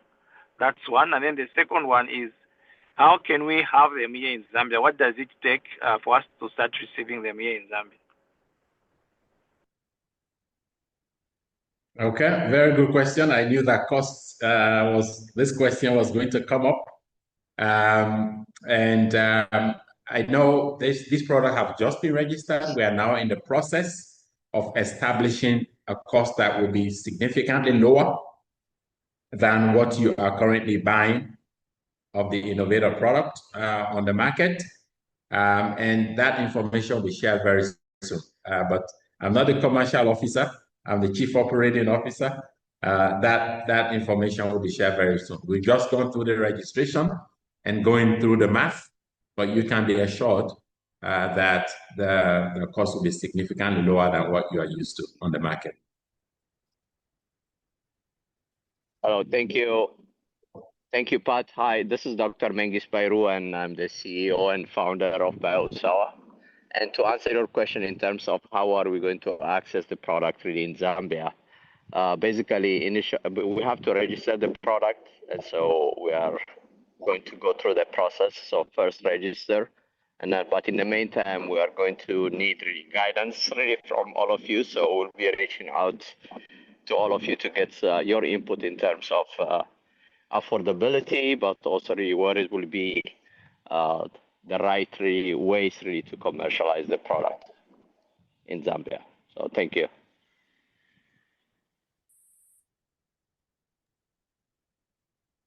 Another questions to be asked from the audience?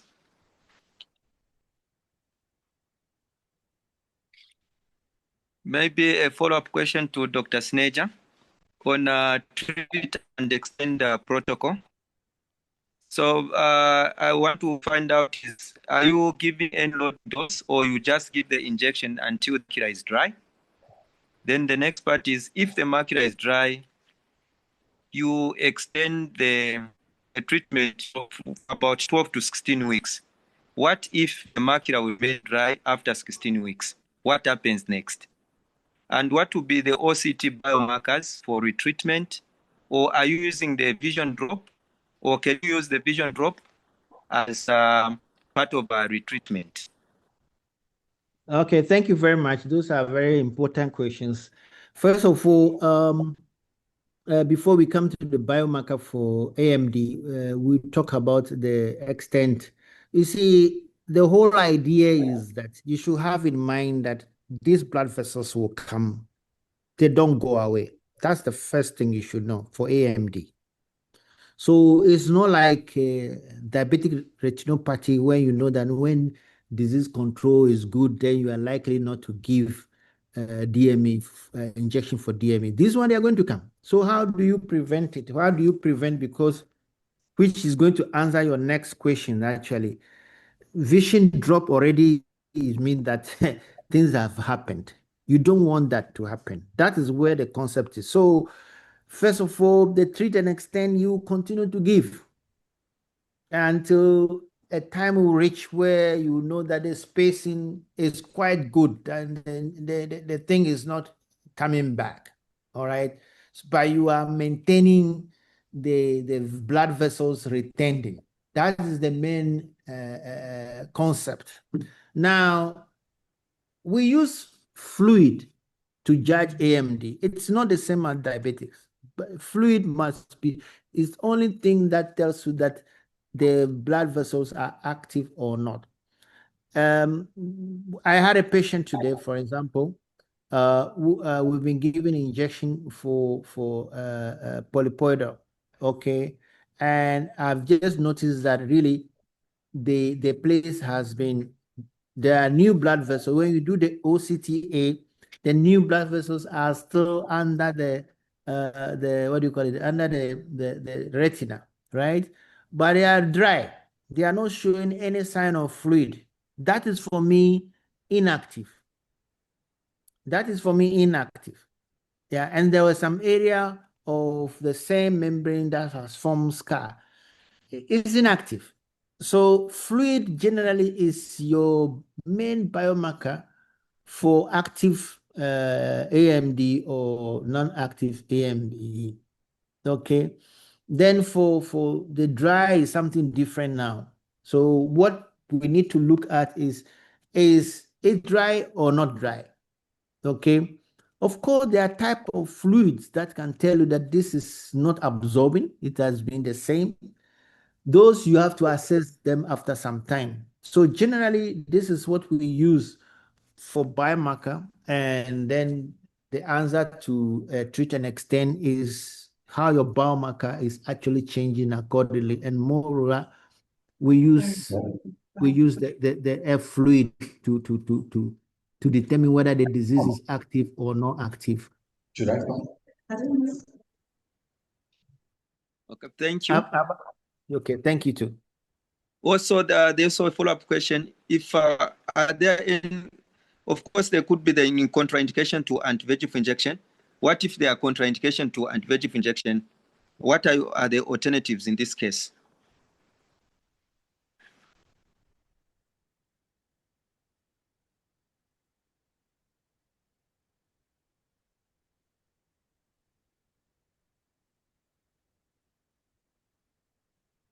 I think we lost Dr. Sineja. Oh, sorry. I accidentally turned it off. Sorry.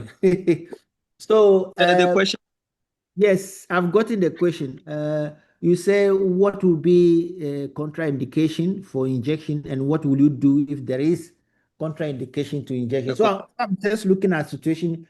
Under what condition will somebody have contraindications?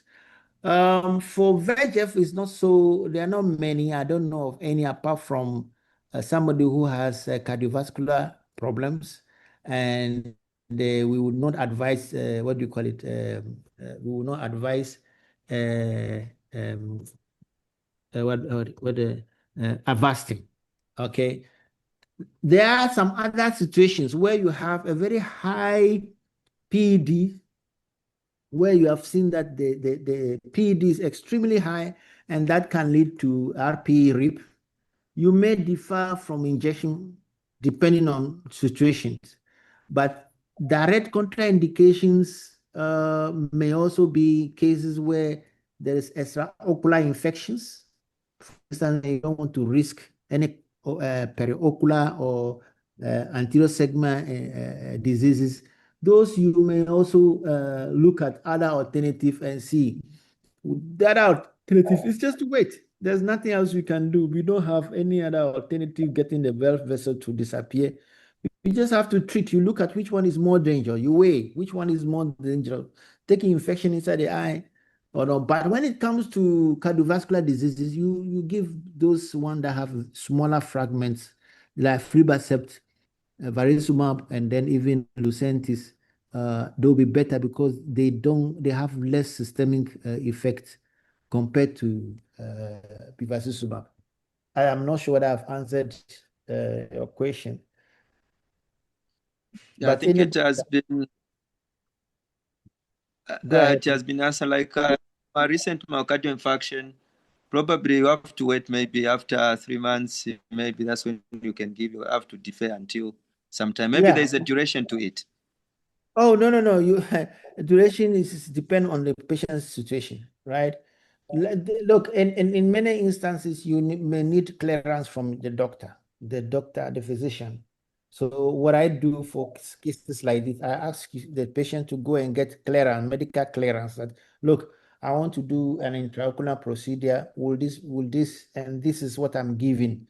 At what level or what stage do you think is safe to do this? And the doctor will give me a go ahead. Otherwise, I have to judge myself. Thank you. It has been answered. Any other questions before I hand over to Dr. Sampa?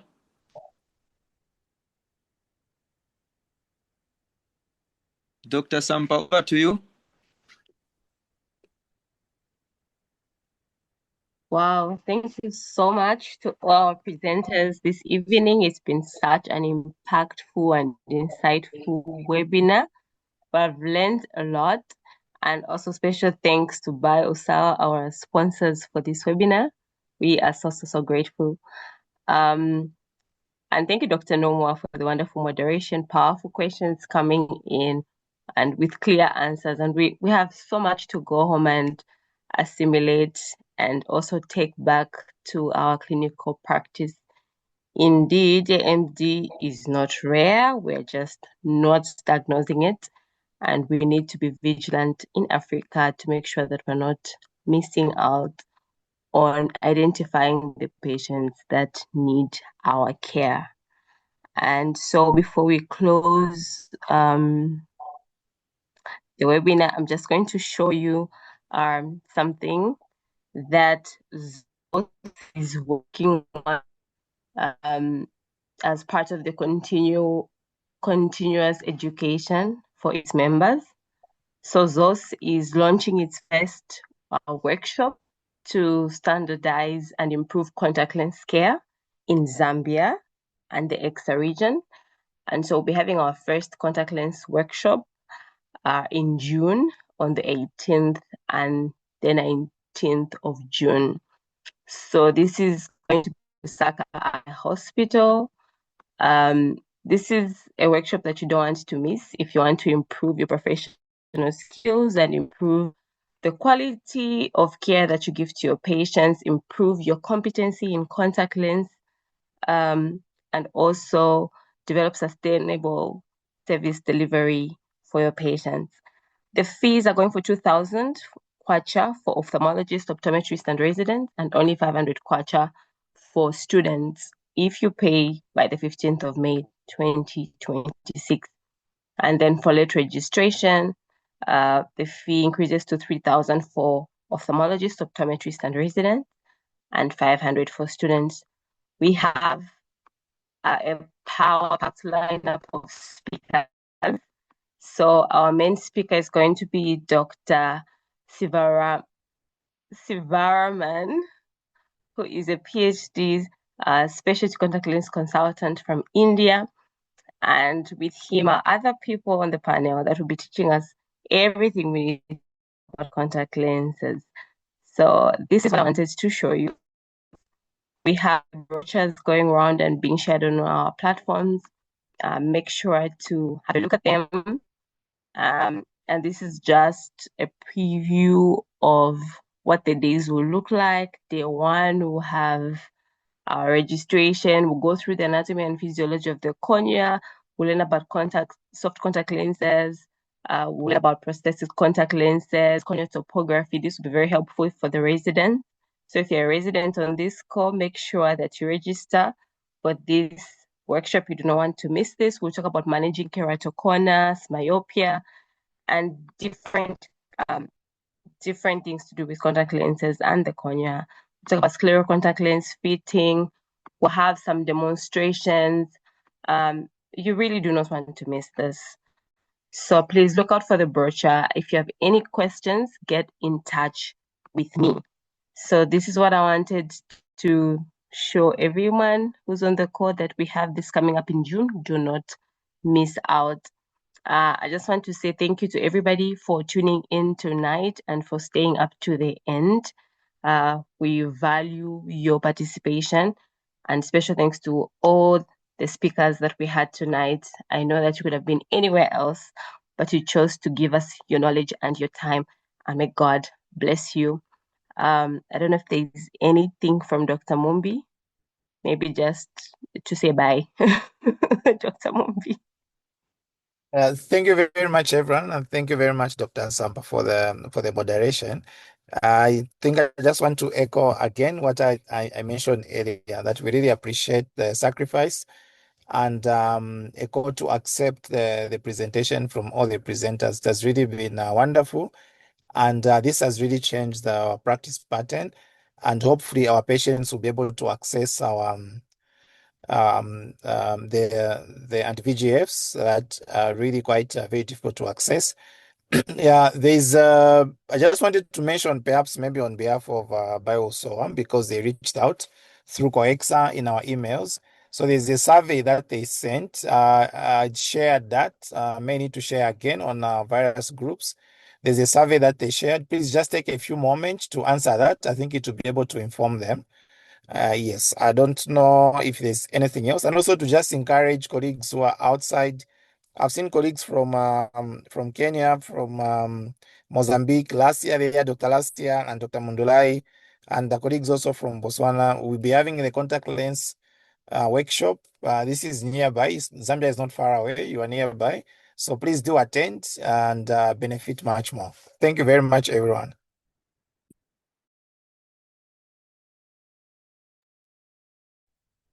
Thank you. Thank you. Good night. Thank you. Bye-bye. Bye. Asante sana.